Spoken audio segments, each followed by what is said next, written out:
Hello मेरे प्यारे दोस्तों, कैसे हैं आप सब। दोस्तों, हम सब ने कभी ना कभी ये ज़रूर सुना होगा कि हमारा स्कूल हॉन्टेड है, क्योंकि यहाँ पर स्कूल बनने से पहले हॉस्पिटल, ग्रेवयार्ड या पोस्टमार्टम हाउस था, है ना। नमस्ते, सत श्री अकाल। मैं हूँ गरिमा और आपका स्वागत करती हूँ अपने चैनल गरिमाई किस्से एंड कहानियों में। दोस्तों, आज मैं आप सबके लिए अपने स्कूल की ऐसे ही एक हॉन्टेड किस्सा लेकर के आई हूँ। इसलिए अगर आपको ऐसे किस्से और कहानियाँ बहुत पसंद हैं तो मेरे चैनल को लाइक और सब्सक्राइब कीजिए, ताकि मैं आप सब तक अपने ढेर सारे किस्से और कहानियाँ पहुँचा सकूँ। दोस्तों, ये उस टाइम का किस्सा है जब मेरे पापा का ट्रांसफ़र हुआ था और हम अपनी पुरानी सिटी, पुराना स्कूल और पुराने फ्रेंड्स को छोड़ कर के नई सिटी में आ गए थे। और यहाँ आकर के मैंने 6th क्लास में एक नए स्कूल में एडमिशन ले लिया था। अभी मेरा स्कूल में सेकेंड डे ही था, तो मेरे कोई फ्रेंड्स नहीं थे।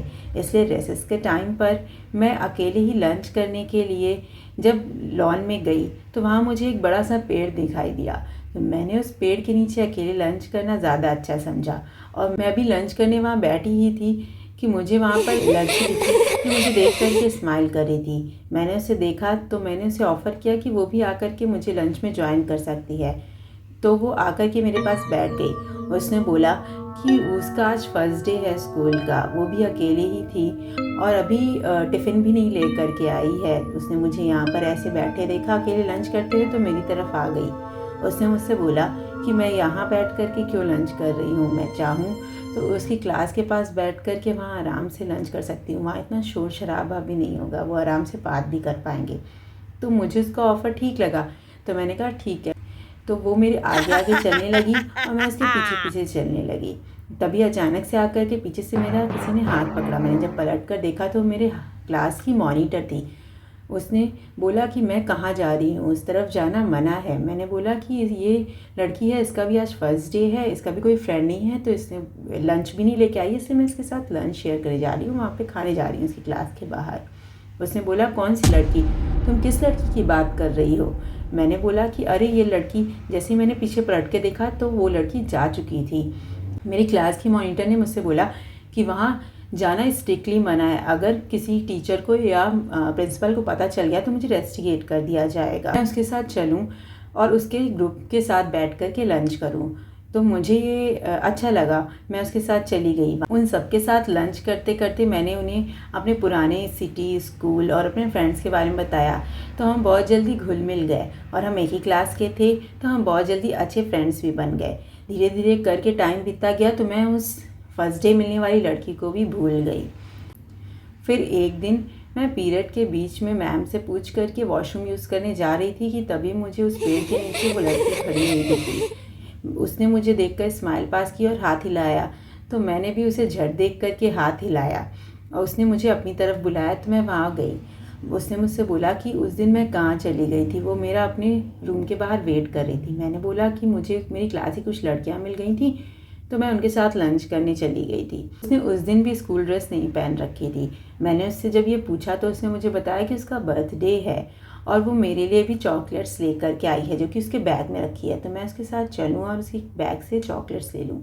मैंने उसको बोला कि अभी मेरा पीरियड चल रहा है, मैं वॉशरूम यूज़ करने के लिए आई थी, मैं लंच टाइम पे उससे मिलती हूँ। तो उसने हाँ में सर हिलाया और मैं वहाँ से चली गई। लंच टाइम में अपने फ्रेंड्स को थोड़ा बता करके कि मैं किसी से मिलने जा रही हूँ, मैं उससे मिलने के लिए आ गई।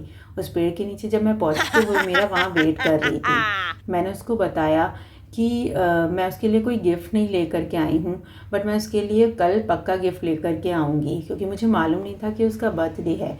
तो वो हंसने लगी। उसने बोला इसकी कोई ज़रूरत नहीं है, क्योंकि मैं उसकी पहली फ्रेंड हूँ इस स्कूल में, इसलिए वो मेरे लिए स्पेशल चॉकलेट लेके आई है, जो उसने अपने बैग में रखी हुई है सबसे छुपा करके।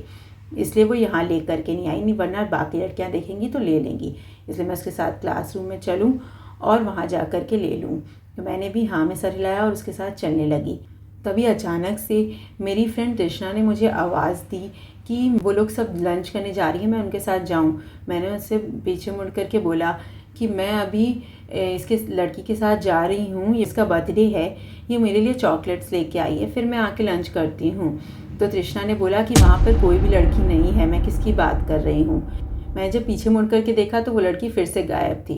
मुझे कुछ समझ में नहीं आया। मैंने अपने कंधे उचकाए और वापस अपनी फ्रेंड्स लोगों के पास आके लंच करने लगी। उसी दिन जब हमारी छुट्टी हुई और हम घर जाने के हुए तो मुझे वो लड़की फिर से उस पेड़ के नीचे दिखी। इस बार वो बहुत ही ज़्यादा गुस्सा थी। उसने मुझसे बोला कि वो मेरे लिए स्पेशल चॉकलेट लेके आई है और वो सुबह से मुझसे कह रही है, पर मैं उसके साथ नहीं जा रही हूँ। मैंने उसको बोला कि मैं तो उसके साथ जाने के लिए रेडी हूँ, पर वो पता नहीं क्यों कहीं ना कहीं गायब हो जाती है। उसने मुझसे बोला गायब नहीं होती, मैं उसके साथ नहीं जा रही हूँ। मैंने उसे शांत किया। मैंने कहा अच्छा वो गुस्सा ना हो, मैं अभी उसके साथ चलने के लिए रेडी हूँ। तो उसने मेरा हाथ पकड़ा और हाथ पकड़ करके मुझे अपनी क्लास की तरफ ले जाने लगी। उसकी क्लास में जैसे ही अभी मैं एंटर करने वाली थी कि मेरी क्लास टीचर ने आकर के मेरा हाथ पकड़ लिया। मैंने जब अपनी क्लास टीचर की तरफ देखा तो वो बहुत ही ज़्यादा गुस्से में थी। उन्होंने मुझसे बोला कि तुम यहाँ क्या कर रही हो, यहाँ पर आना स्ट्रिक्टली मना है, तुम्हें अब प्रिंसिपल के ऑफिस में चलना होगा, क्या तुम्हें इस बारे में पता नहीं है। मैं बहुत ज़्यादा डर गई। मेरी सारे फ्रेंड्स लोगों को भी बुलाया गया तो उन लोगों ने मुझसे बोला कि उन्होंने मुझे यहाँ आने के लिए मना किया था, तो मैं यहाँ क्यों आई।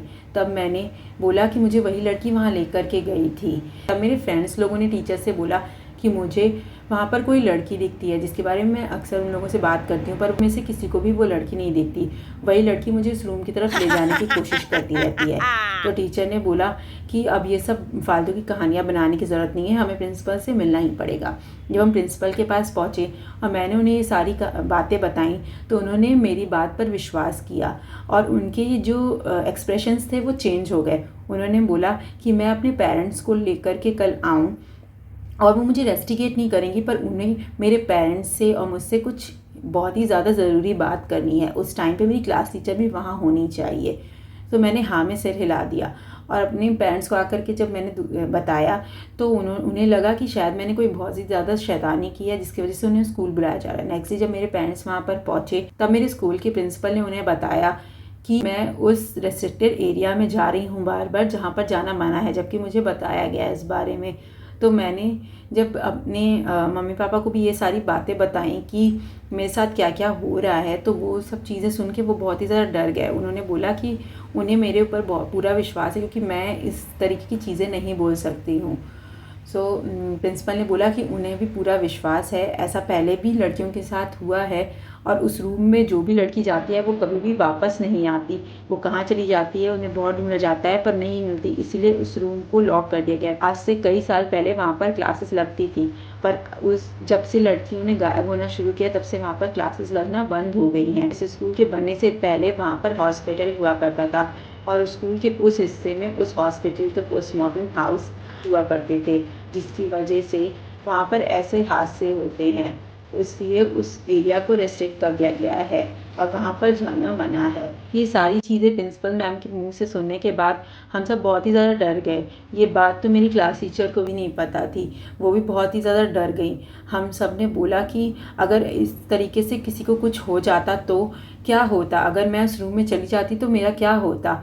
तो प्रिंसिपल मैडम ने बोला कि क्योंकि ये हादसे कुछ सालों से बंद हो गए थे इसलिए वहाँ की स्ट्रिक्टनेस इतनी हटा दी गई थी, पर अब ये हादसे दोबारा होने लगे हैं तो वो इस मामले को पूरी सीरियसनेस से लेंगी और आगे ट्रस्टी तक ये बात पहुँचाएंगी और उस पूरे एरिया को दीवार चढ़ा करके सील कर दिया जाएगा ताकि कोई भी लड़की दोबारा से वहाँ पर ना जाए। हम सब ने ये सारी बातें सुनी। मेरे पेरेंट्स बहुत ही ज़्यादा डरे हुए थे। उन्होंने बोला कि जब तक वो एरिया सील नहीं कर दिया जाता तब तक वो मुझे स्कूल नहीं भेजेंगे। तो प्रिंसिपल मैडम ने और क्लास टीचर ने उन्हें ये आश्वासन दिया कि वो परेशान ना हो, वो लोग जब तक मैं उस स्कूल में रहूँगी वो लोग पूरा मेरा ध्यान रखेंगे, मेरे लिए पूरी सिक्योरिटी रखेंगे और तुरंत ही उस एरिया को सील कराने के लिए प्रोसेस शुरू कर दिया जाएगा और महीने भर के अंदर ही उस एरिया को सील कर दिया जाएगा। मेरे पेरेंट्स भी रेडी हो गए क्योंकि एग्ज़ाम आने वाला था और इतना लंबा गैप मैं भी अफोर्ड नहीं कर सकती थी। बट मेरे पेरेंट्स ने प्रिंसिपल से बोला कि उनको ये चीज़ें एक स्टैम्प पेपर पर लिख करके देनी पड़ेगी कि वो मेरी सिक्योरिटी का पूरा ध्यान रखेंगी और मेरे पेरेंट्स भी बीच बीच में आकर के चेक करते रहेंगे कि मेरी सिक्योरिटी का ध्यान रखा जा रहा है कि नहीं रखा जा रहा है। एक तरफ तो ये सारी बातें चल रही थी, बट दोस्तों मैं आपको बताऊँ कि मैं पूरी ज़्यादा शॉक्ड थी और मेरे साथ वो पर्सनली चीज़ हुई थी तो मैं तो किसी और ही दुनिया में पहुंच चुकी थी। मेरा डर के मारे बुरा हाल था कि मैं इतने दिनों से जिस लड़की से बात कर रही थी, मिल रही थी, वो लड़की एग्जैक्टली में एक भूत थी जो मुझे मारना चाहती थी, वो मेरे साथ क्या करना चाहती थी, और बार बार मेरी फ्रेंड्स लोगों ने मुझे बचाया था। मैं इतनी बार उनका मन से थैंक्स कर रही थी कि मैं बता नहीं सकती। मैंने ये बात अपने पेरेंट्स को भी बताया, मेरे पेरेंट्स ने भी जाके मेरी फ्रेंड्स लोगों से थैंक यू बोला इस चीज़ के लिए, और उन्होंने उनसे रिक्वेस्ट की कि वो मेरा आगे भी ऐसे ही ध्यान रखें पूरे स्कूल टाइम पर जब तक वो एरिया सील नहीं हो जाता, ताकि वो लड़की मुझे उस रूम में ले जाने की बात ना सोचे। बट दोस्तों, मैं आज तक नहीं समझ पाई हूँ कि वो लड़की मुझे ही टारगेट क्यों कर रही थी इस रूम में ले जाने के लिए। उसका मेरे साथ क्या रिश्ता था, क्या दुश्मनी थी, आई डोंट नो। बट ये एक्सपीरियंस मेरे लिए बहुत ही ज़्यादा सहरा देने वाला था। कैसा लगा आपको ये किस्सा दोस्तों, मुझे ज़रूर बताइएगा। और प्लीज़ मेरे वीडियो को लाइक कीजिए, मेरे चैनल को सब्सक्राइब कीजिए, ताकि आपको ऐसे ही ढेर सारे अच्छे अच्छे किस्से सुनने को मिलते रहें। अगर आपके साथ भी कोई किस्सा ऐसा हुआ हो जो आपके लिए मेमोरेबल हो गया हो, तो मेरे साथ ज़रूर शेयर करिएगा। मेरी मेल ID डिस्क्रिप्शन में दी हुई है, आप उस मेल ID के ज़रिए मुझसे अपने किस्से कहानियाँ शेयर कर सकते हैं। Thank you so much. मेरे चैनल को लाइक और सब्सक्राइब कीजिए और बेल आइकन पर क्लिक करना मत भूलिए।